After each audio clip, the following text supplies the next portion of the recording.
নমস্কার, আমি চৈতালি। আর আপনারা শুনছেন আলোর গল্পের আসর। আলোর গল্পের আসরে আজকে আমি পাঠ করব লেখক তারাশঙ্কর বন্দ্যোপাধ্যায় রচিত আখড়াইয়ের দিঘি। কয়েক বৎসর পর পর অজন্মার উপর সে বৎসর নিদারুণ অনাবৃষ্টিতে দেশটা যেন জ্বলিয়া গেল। বৈশাখের প্রারম্ভেই অন্নাভাবে দেশময় হাহাকার উঠিল। রাজ সরকার পর্যন্ত চঞ্চল হইয়া উঠিলেন। সত্যই দুর্ভিক্ষ হইয়াছে কিনা তদন্তের জন্য রাজকর্মচারী মহলে ছুটাছুটি পড়িয়া গেল। এই তদন্তে কান্দি সাব ডিভিশনের কয়টা থানার ভার লইয়া ঘুরিতেছিলেন রজতবাবু ডিএসপি, সুরেশবাবু ডেপুটি আর রমেন্দ্রবাবু কোঅপারেটিভ ইন্সপেক্টর। অতীতকালের সুপ্রশস্ত বাদশাহী সড়কটা ভাঙিয়া চুরিয়া গোপথের মতো মানুষের অব্যবহার্য হইয়া উঠিয়াছে। তাহার উপর ডিস্ট্রিক্ট বোর্ডের ঠিকাদার মাটির ঠেলা বিছাইয়া পথটিকে আরও দুর্গম করিয়া তুলিয়াছে। কোনরূপে তিনজনে এক পাশের পায়ে চলা পথরেখার উপর দিয়া বাইসাইকেল ঠেলিয়া চড়িয়াছিলেন।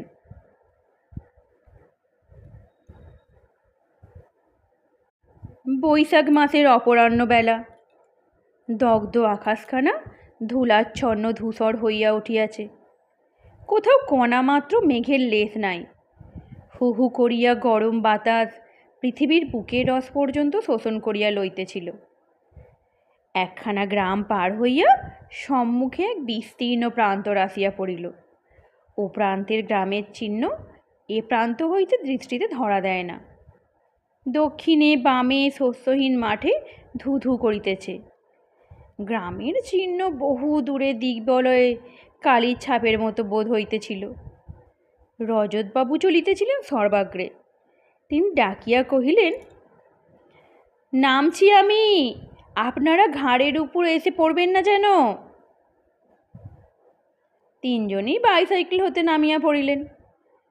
সঙ্গীরা কোনো প্রশ্ন করিবার পূর্বেই তিনি বলিলেন, কই মশাই, সামনে গ্রামের চিহ্ন যে দেখা যায় না, এদিকে দিবাজে অবসান প্রায়। রমেন্দ্রবাবু কোমরে ঝুলানো বাইনাকুলারটা চোখের উপর ধরিয়া কহিলেন, দেখা যাচ্ছে গ্রাম, কিন্তু অনেক দূর, অন্তত 5-6 মাইল হবে।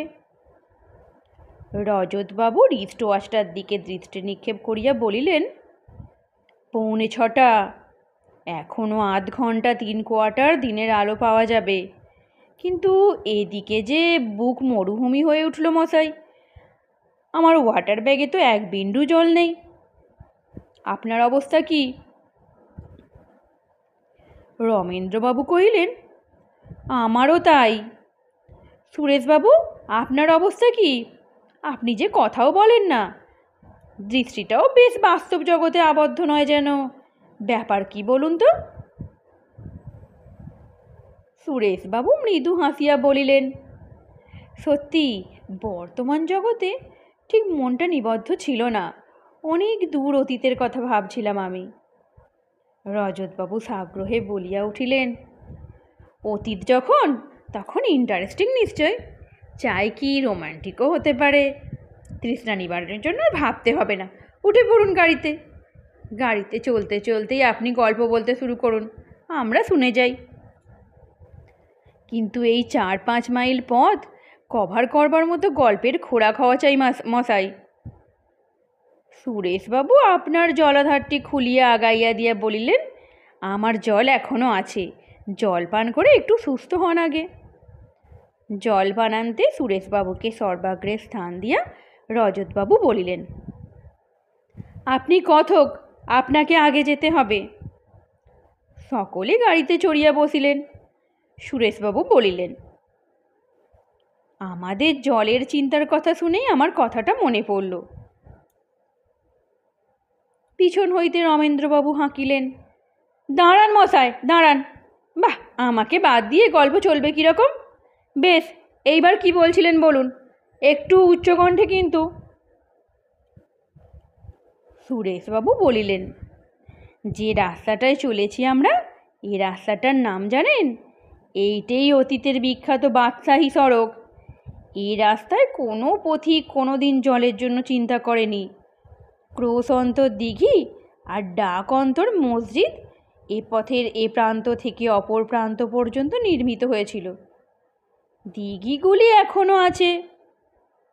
বাধা দিয়া রজতবাবু প্রশ্ন করিলেন, ডাক অন্তর মসজিদটা কি ব্যাপার? ডাক অন্তর মসজিদের অর্থ হচ্ছে এক মসজিদের আজানের শব্দ যত দূর পর্যন্ত যাবে তত দূর বাদ দিয়ে আরেকটি মসজিদ তৈরি হয়েছিল। এক মসজিদের আজান ধ্বনি অপর এক মসজিদ থেকে শোনা যেত। একদিন ভাবুন, দেশ দেশান্তরব্যাপী সুদীর্ঘ এই পথখানির এক প্রান্ত থেকে অপর প্রান্ত পর্যন্ত একসঙ্গে আজান ধ্বনিত হতো। ওই ওই দেখুন, পাশেই ওই যে ইটের স্তূপ, ওটি একটি মসজিদ ছিল, আর প্রতি ক্রোশে একটি দিঘি আছে। তাই বলছিলাম, এই রাস্তায় কেউ কখনো জলের ভাবনা ভাবেনি। রমেন্দ্রবাবু কহিলেন, বাদশাহী সড়ক যখন, তখন কোনো বাদশাহের কীর্তি নিশ্চয়ই। কোন বাদশাহের কীর্তি মশাই? ঠিক বুঝতে পারা যায় না, ঐতিহাসিকরা বলতে পারেন। তবে এ বিষয়ে সুন্দর একটা কিংবদন্তি এদেশে প্রচলিত আছে।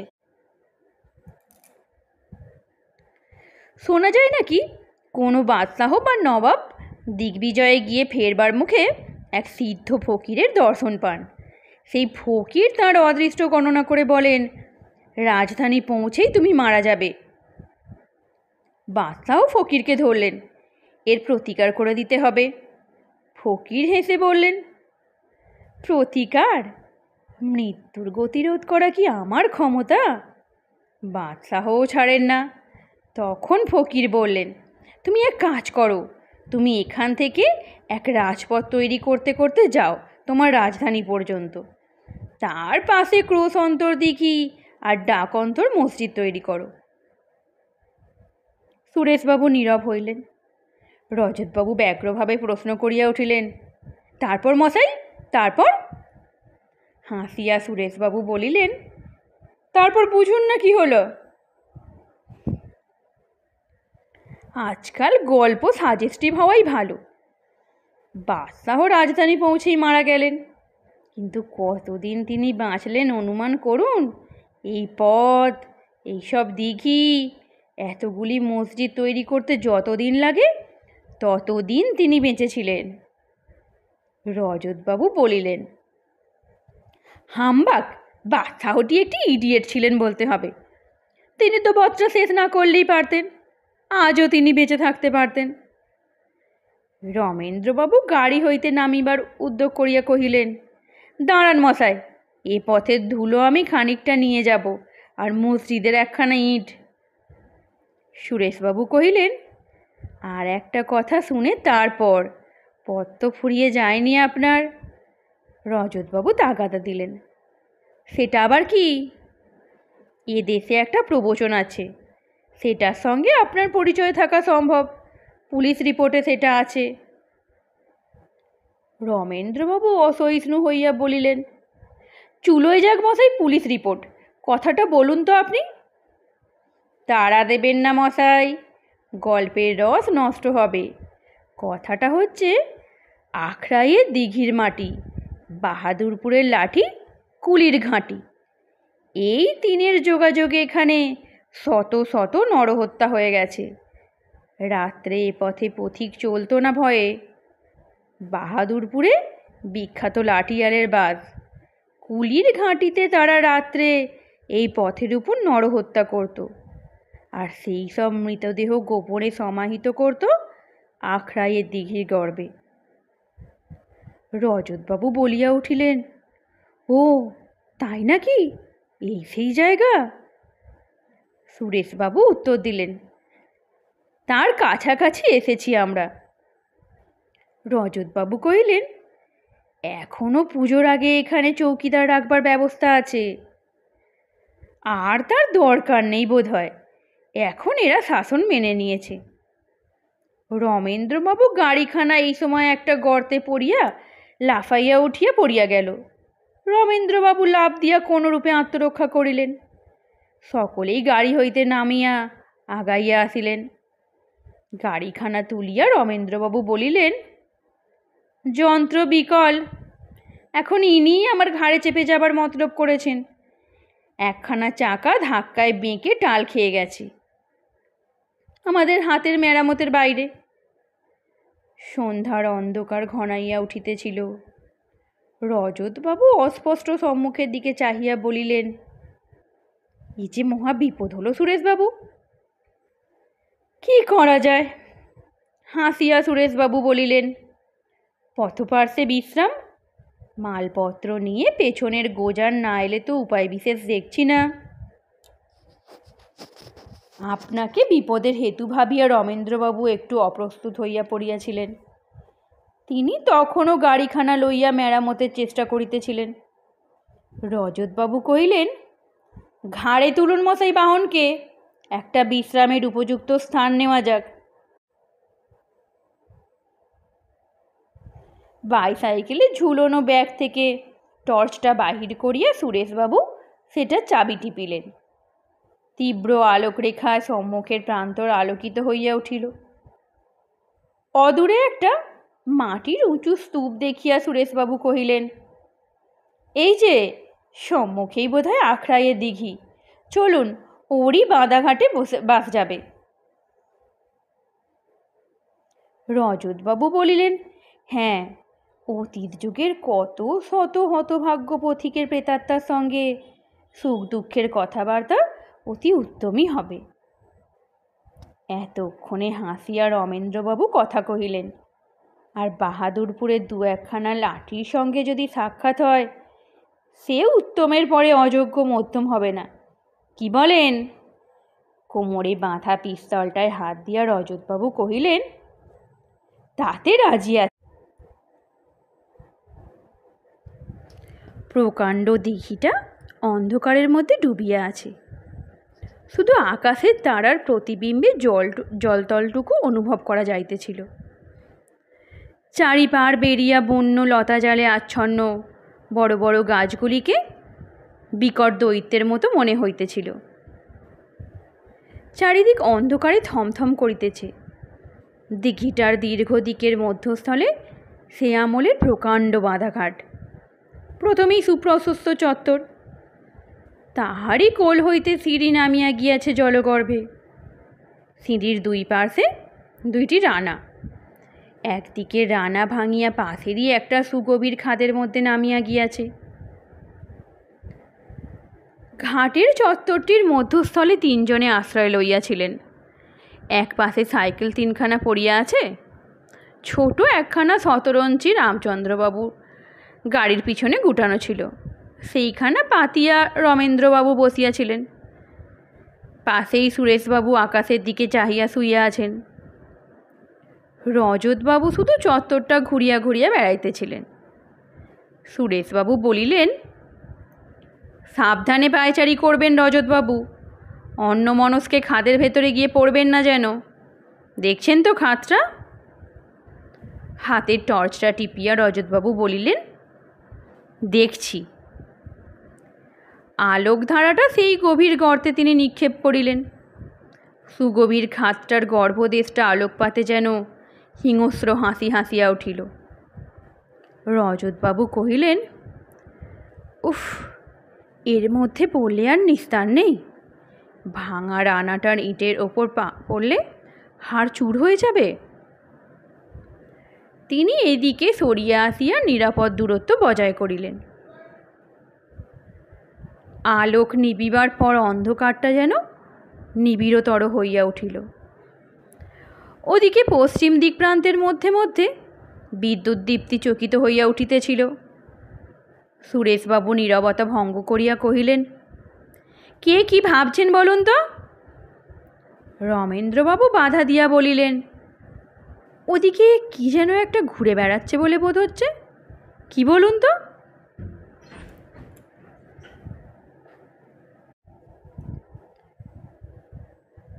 সুরেশবাবু হাসিয়া কহিলেন, দিঘির গর্ভের কোনো অশান্ত প্রেতাত্মা হয়তো, কিংবা বাহাদুরপুরের লাঠিয়াল কেউ।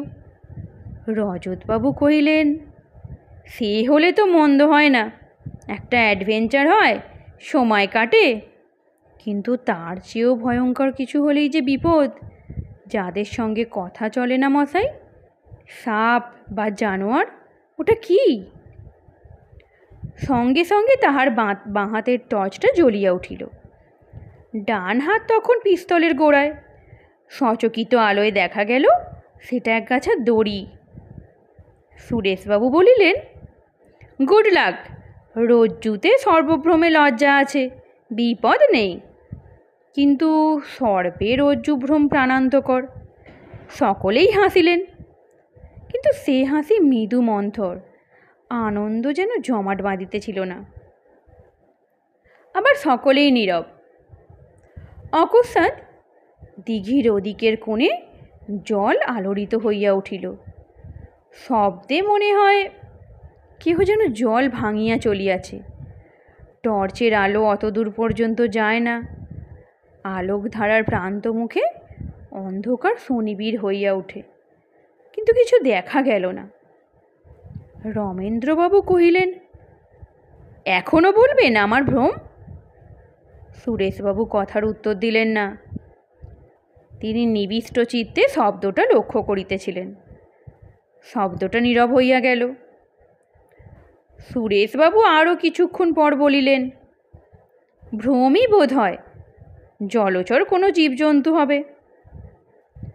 গরম বাতাসের প্রবাহটা ধীরে ধীরে বন্ধ হইয়া চারিদিকে একটা অস্বস্তিকর নিস্তব্ধতায় ভরিয়া উঠিয়াছে। সুরেশবাবু আবার নিস্তব্ধতা ভঙ্গ করিয়া বলিয়া উঠিলেন, না, শুধু রমেন্দ্রবাবুকে দোষ দেব কেন? আমরা সকলেই ভয় পেয়েছি। সিগারেট খাওয়া পর্যন্ত ভুলে গেছি মশাই। নিন, একটি করে সিগারেট খাওয়া যাক। রজতবাবু বলিলেন, না মশাই, একই আমি অভ্যস্ত নই, তার ওপর খালি পেটে শুকনো গলায় সহ্য হবে না, থাক। আসুন তবে রমেনবাবু, আমরা দুজনেই। ও কি? মানুষের মৃদু কণ্ঠস্বরে তিনজনেই চকিত হইয়া উঠিলেন। কি যেন আত্মগতভাবেই মৃদু স্বরে বলিতেছিল, তারা, তারাচরণ এইখানেই তো ছিল, কোথা গেল? রজতবাবুর হাতের টর্চটা প্রদীপ্ত রশ্মি রেখায় জ্বলিয়া উঠিল। রমেনবাবু ত্রস্ত স্বরে বলিলেন, এদিকে, এদিকে ভাঙা রানাটার পাশে জলের ধারে, ওই ওই। কিন্তু দপ দপ করে জ্বলছে কি? চোখ কি? ওই ওই। দীর্ঘ রশ্মিধারা ঘুরিল। সঙ্গে সঙ্গে সুরেশবাবুর টর্চটাও প্রদীপ্ত হইয়া উঠিল। জলের ধারে দীর্ঘাকৃতি মনুষ্যমূর্তি দাঁড়াইয়াছিল। আলোকচ্ছটার আঘাতে চকিত হইয়া সে রশ্মির উৎস লক্ষ্য করিয়া মুখ ফিরাইল। রমেন্দ্রবাবু অস্ফুট চিৎকার করিয়া পড়িয়া গেলেন। সুরেশবাবুর হাতের টর্চটা নিভিয়া গিয়াছিল। অদ্ভুত, অতি ভীতিপ্রদ সে মূর্তি। দীর্ঘ বিবর্ণ চুল, দীর্ঘ দাড়ি গোফে সমস্ত মুখখানা আচ্ছন্ন, অস্বাভাবিক দীর্ঘ কৃষ্ণবর্ণ দেহখানা কর্দম লিপ্ত। কোটরগত জ্বলন্ত চোখ দুইটিতে আলো পড়িয়া ঝকঝক করিতেছিল। সে মূর্তি ধরণীর সর্বমাধুর্য বর্জিত, মাটির জগতের বলিয়া বোধ হয় না। রজতবাবু স্তম্ভিত হইয়া গেলেন। তবুও তিনি কয়েক পদ অগ্রসর হইয়া প্রশ্ন করিলেন, কে, কে তুমি? উত্তর দাও, কে তুমি? নিথর নিস্তব্ধ মূর্তির পেশিগুলি ঈষৎ চঞ্চল হইয়া উঠিল। একটু অদ্ভুত ভঙ্গিতে অধররেখা ভিন্ন হইয়া গেল। সে ভঙ্গিমা যেমন হিংস্র তেমনি ভয়ঙ্কর। রজতবাবু আকাশ লক্ষ্যে পিস্তলটার ঘোড়া টিপিলেন। সুগভীর গর্জনে নিবিড় অন্ধকার চমকিয়া উঠিল। বৃক্ষ নিরাশ্রয়ী পাখির দল কলরব করিয়া উঠিল। সঙ্গে সঙ্গে অদ্ভুত আর একটা গর্জনে চারিদিক কাঁপিয়া উঠিল। একটা বিকট হিংস্র গর্জন করিয়া সেই বিকট মূর্তি লাফ দিয়া ছুটিয়া আসিল। সে মূর্তি তখন জানোয়ারের চেয়ে হিংস্র, উন্মত্ত। রজতবাবুর বাঁ হাতের টর্চটা হাত হইতে পড়িয়া গেল। ডান হাতে পিস্তলটা কাঁপিতেছিল। অন্ধকারের মধ্যে গুরুভার কিছু পতনের শব্দের সঙ্গে সঙ্গে আহত পশুর মতো একটা আর্তনাদ ধ্বনি উঠিল। রজতবাবু কহিলেন, সুরেশবাবু, শিগগির টর্চটা জ্বালুন, আমারটা কোথায় পড়ে গেছে। সুরেশবাবুর হাতের আলোটা জ্বলিয়া উঠিল। রজতবাবু কহিলেন, এখানে আসুন, খাদের মধ্যে। খাদের মধ্যে আলোকপাত করিতেই রজতবাবু বলিলেন, মানুষই, কিন্তু মরে গেছে বোধ হয়। ঘাড় নিচু করে পড়েছে, ঘাড় ভেঙে গেছে। সুরেশবাবু ঝুঁকিয়া পড়িয়া দেখিয়া শিহরিয়া উঠিলেন। ভগ্ন ইস্টক স্তূপের মধ্যে হতভাগ্যের মাথাটা অর্ধপ্রতীত হইয়া গিয়াছে। যন্ত্রণার আক্ষেপে ঊর্ধ্বমুখে সমগ্র দেহখানা কাঁপিয়া কাঁপিয়া উঠিতেছিল। উপর হইতে রমেন্দ্রবাবু সভয়ে কাহাকে প্রশ্ন করিলেন, কে? ও কি? কিসের শব্দ? ক্ষণিক মনোযোগ সহকারে শুনিয়া সুরেশবাবু কহিলেন, গাড়ি, গরুর গাড়ির শব্দ। গন্তব্য থানায় পৌঁছিতে বাজিয়া গেল 12টা। তিনটি বন্ধুতেই নীরব। একটা বিষণ্ণ আচ্ছন্নতার মধ্যে যেন চলাফেরা করিতেছিলেন। সব দেহটা গাড়িতে বোঝাই হইয়া আসিয়াছে। সেটা নামানো হইলে রজতবাবু আর সাব ইন্সপেক্টরকে বলিলেন, লোকটাকে এখানকার কেউ চিনতে পারে কিনা দেখুন তো। মুখাবরণ মুক্ত করিয়া দারোগা চমকিয়া উঠিলেন। রজতবাবু প্রশ্ন করিলেন, চেনেন আপনি? না, কিন্তু এ কি মানুষ? জমাদার পাশে দাঁড়াইছিল। সে কহিল, আমি চিনি স্যার, এ একজন দ্বীপান্তরের আসামি। আজ দিন 10 খালাস হয়ে বাড়ি এসেছে। সেদিন এসেছিল থানায় হাজিরা দিতে। বাহাদুরপুরের লোক, নাম কালীবাগদি। বেশ, তাহলে রিপোর্টে লেখো। একটা গামছায় বাঁধা কোমরে ওর কি কতকগুলো ছিল, দেখো তো সেগুলো কি। অনুসন্ধানে বাহির হইল একখানা কাপড়, ছোট ঘড়ি একটা, কয়খানি কাগজ। কাগজগুলি একটা মোকদ্দমার নথি ও রায়। নথিগুলিতে বহরমপুরের জেলের ছাপ মারা। জেল গেটে জমা ছিল। সঙ্গে একখানি চিঠি, হাইকোর্টের কোনো উকিলের লেখা। এরূপভাবে দণ্ডাদেশের গুরুত্ব বৃদ্ধির জন্য আপিল করা অস্বাভাবিক ও আমাদের ব্যবসার পক্ষে ক্ষতিজনক। সেই জন্য ফেরত পাঠানো হইল। রজতবাবু নথিটা পড়িয়া গেলেন। সেন্সর কোর্টের নথি।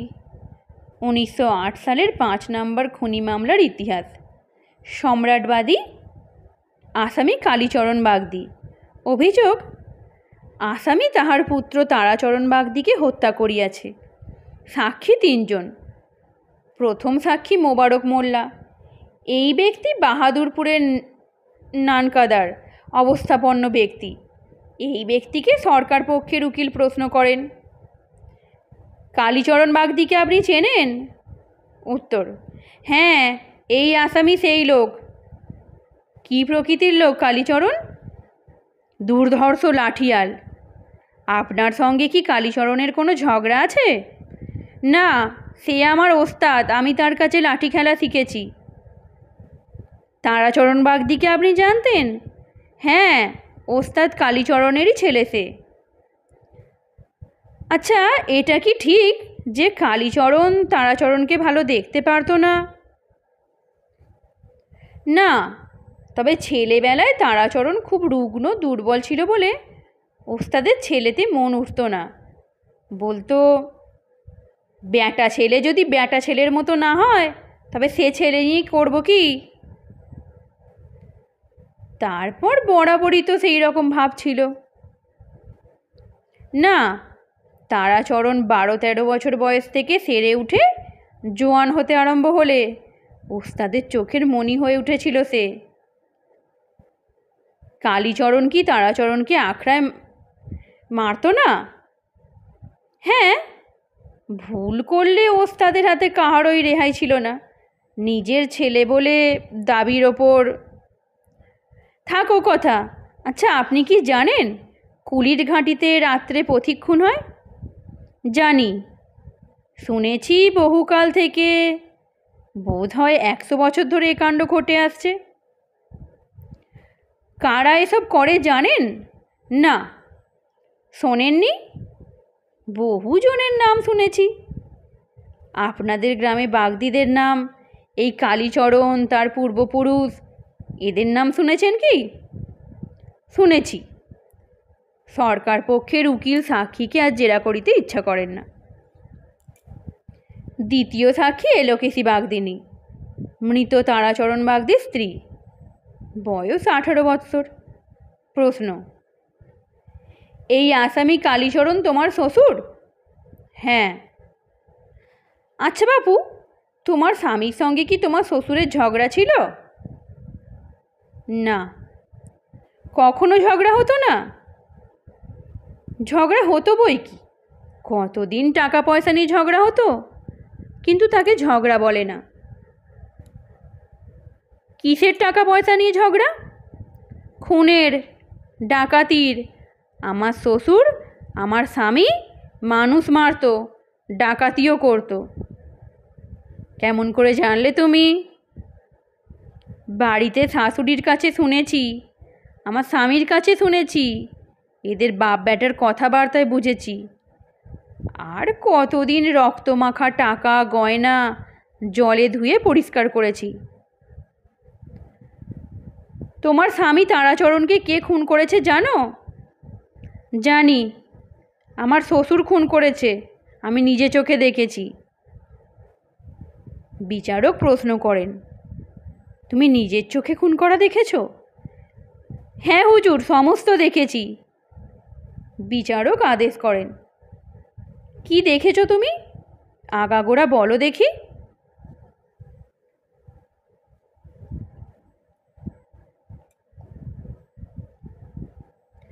সরকার পক্ষের উকিলকে প্রশ্ন জিজ্ঞাসা বন্ধ করিতে আদেশ দেওয়া হইল।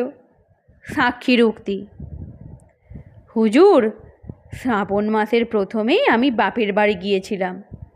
শ্রাবণের 27-এ আমার ছোট বোনের বিয়ে ছিল। আমার স্বামী 25 তারিখে সেই বিয়ের নিমন্ত্রণে এখানে আমার বাপের বাড়িতে আসে। আরও অনেক কুটুম্ব সজ্জন এসেছিল।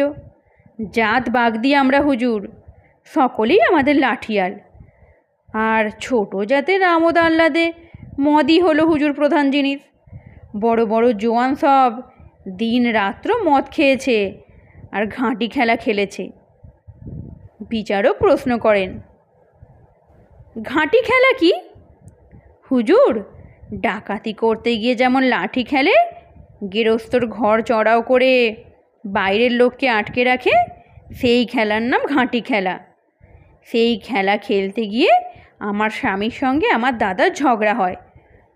3-3বার আমার দাদার ঘাঁটি ভেঙে দিয়ে বলেছিল, এ ছেলে খেলা ভালো লাগে না বাপু। মনের রাগে দাদা রাত্রে খাবার সময় আমার স্বামীর কুলের খোঁটা তুলে অপমান করে। আমার ননদ নিচু জাতের সঙ্গে বেরিয়ে গিয়েছিল, সেই নিয়ে কুলের খোঁটা। স্বামী আমার তখনই উঠে পড়ে সেখান থেকে চলে আসে। আমার সঙ্গে দেখা করেনি হুজুর, তাহলে তাকে আমি সেই অন্ধকার বাদলটাতে বেরোতে দিতাম না।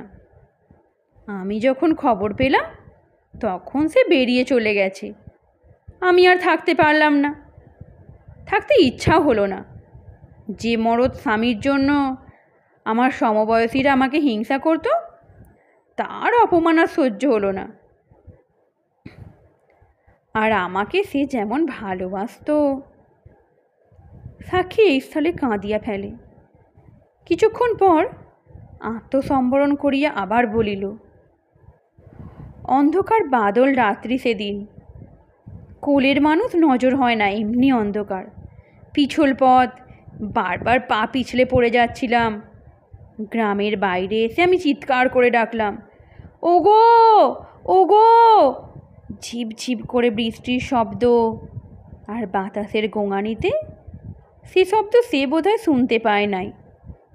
শুনলে সে দাঁড়াতো, নিশ্চয়ই দাঁড়াতো হুজুর, তবে আমি তার গলা শুনতে পাচ্ছিলাম। বাতাসটা সামনে থেকে বইছিল, সে গান করতে করতে যাচ্ছিল। বাতাসে সে গান পিছন দিকে বেশ ভেসে আসছিল।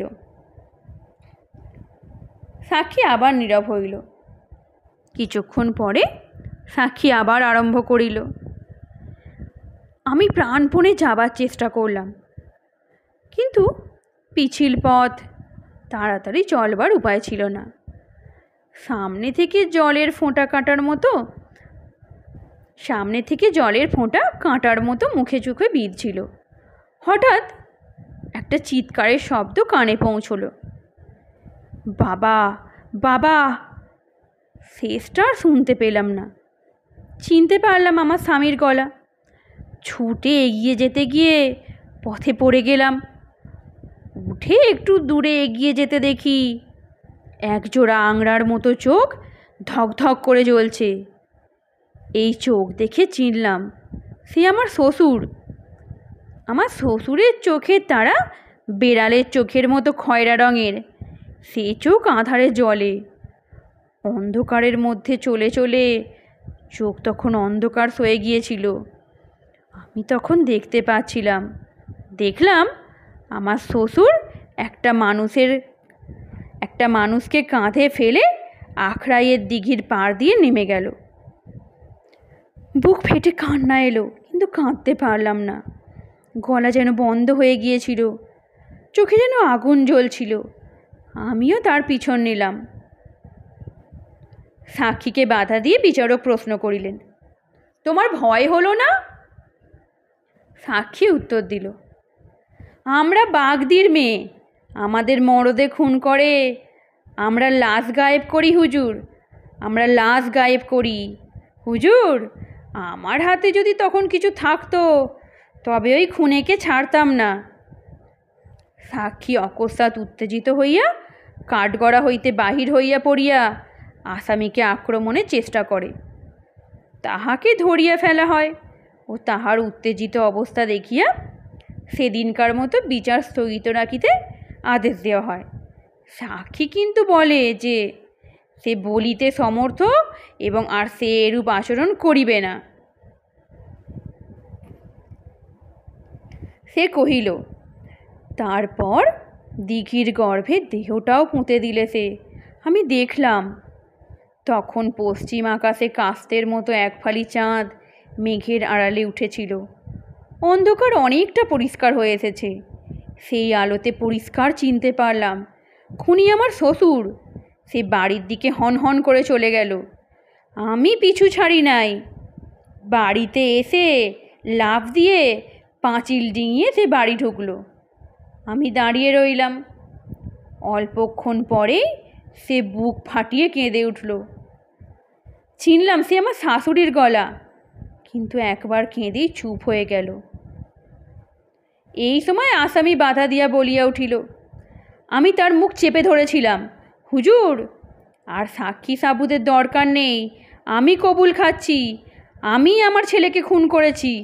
হুকুম পেলে আমি সব বলে যাই।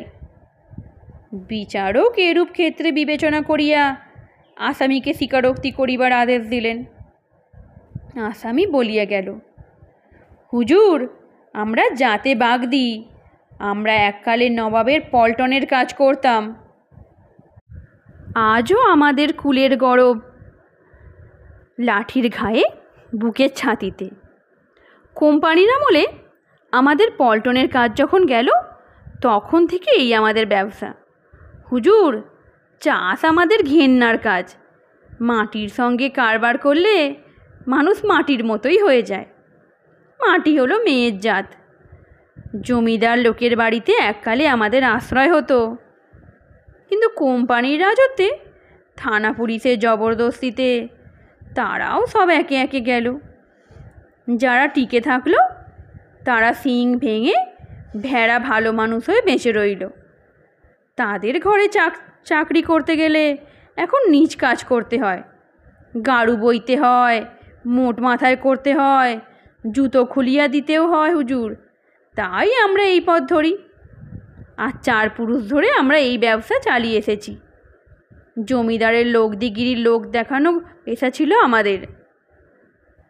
রাত্রির পর রাত্রি চামড়ার মতো পুরু অন্ধকারে গা ঢেকে কুলির ঘাঁটিতে ওত পেতে বসে থেকেছি। মদের নেশায় মাথার ভেতরে আগুন ছুটত, সে নেশা ঝিমিয়ে আসতে পেত না। পাশেই থাকতো মদের ভাঁড়, সেই ভাঁড়ে চুমুক দিতাম। অন্ধকারের মধ্যে পথিক দেখতে পেলে বাঘের মতো লাফিয়ে উঠতাম।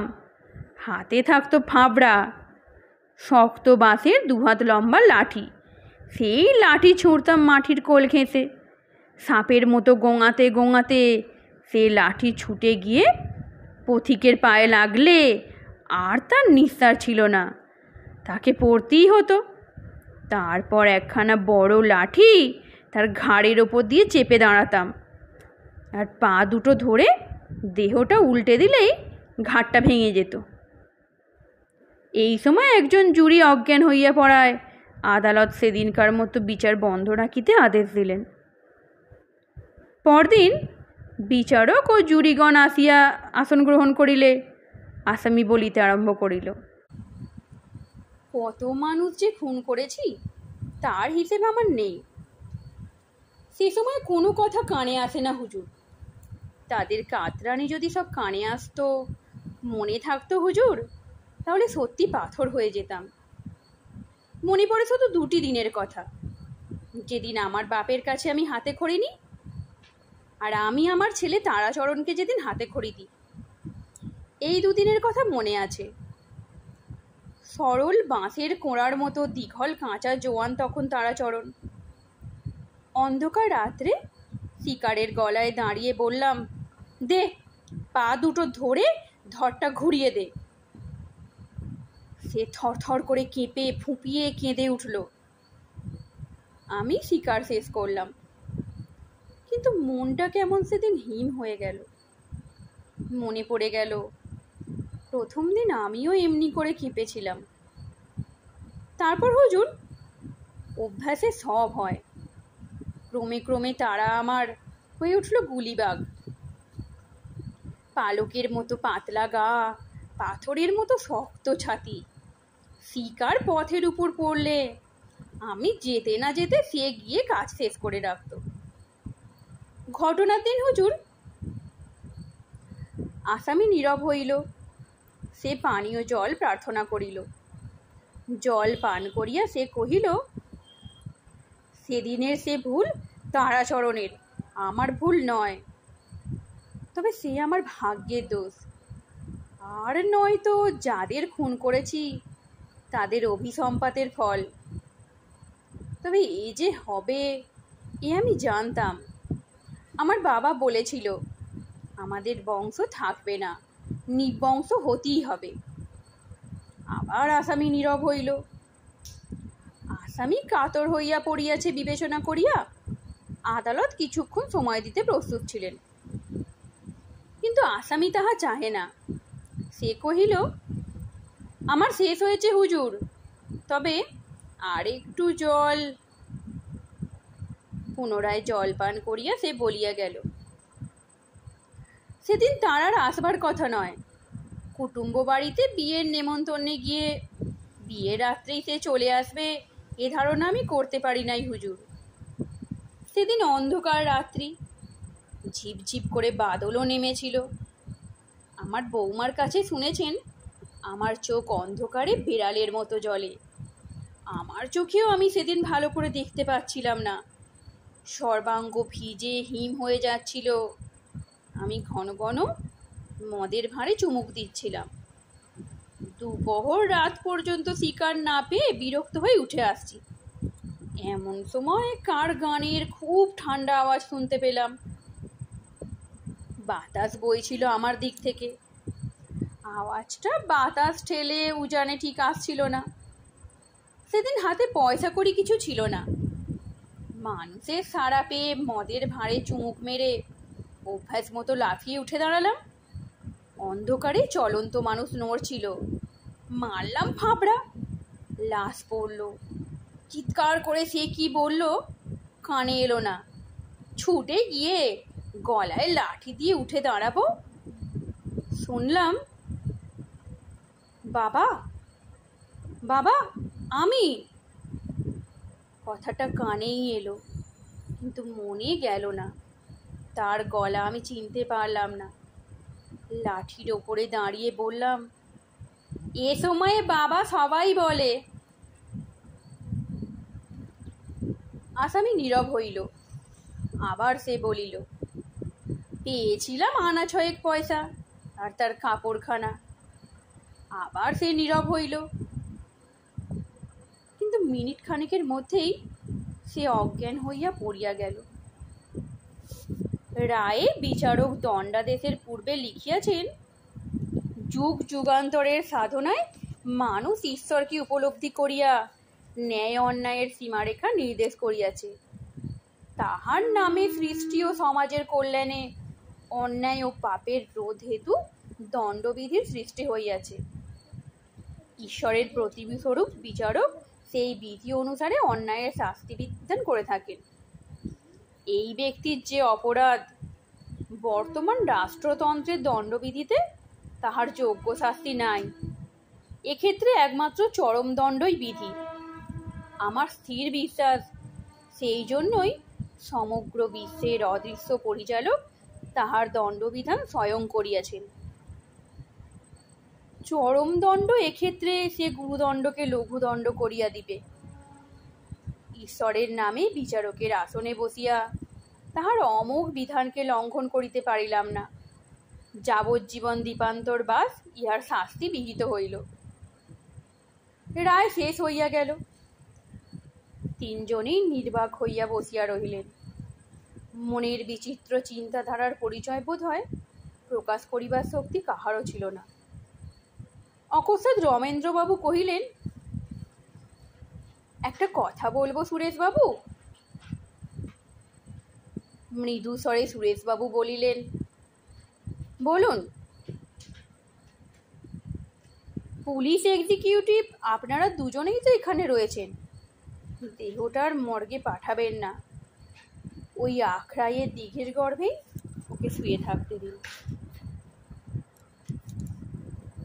আজকের গল্প এখানেই সমাপ্ত।